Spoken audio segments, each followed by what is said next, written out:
વંથલી નગરપાલિકામાં ચાલુ નોકરીએ 45 વર્ષીય હમીદ અબ્બાસ મિયા નામના કર્મચારીની અચાનક તબિયત લથડતા મોત નીપજ્યું છે।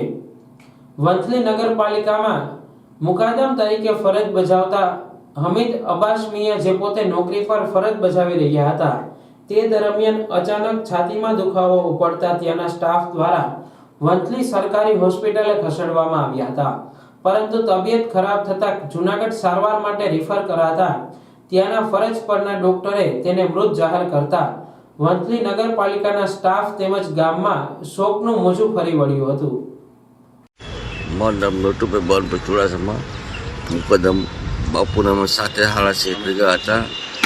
અમિત બાપુ મિયા કાદરીભાઈ સાથે હતા। પછી એને બેઠા બે બાજુમાં અને છાતીમાં દુખાવો ચાલુ થઈ ગયો, બે ઉલટી થઈ એટલે બાજુમાં શૈલેષભાઈ હતા કર્મચારી, તાત્કાલિક દવાખાને લઈ ગયા એટલે તાત્કાલિક અહીંયા સારવાર ચાલુ કરતા દરમિયાન સાહેબે કીધું કે ભાઈ તાત્કાલિક જુનાગઢ લઈ જવાના, તો રસ્તામાં જ એક્સપાયર થઈ ગયા। એટલે તમે આજે એ નોકરી ઉપર ચાલુ હતા?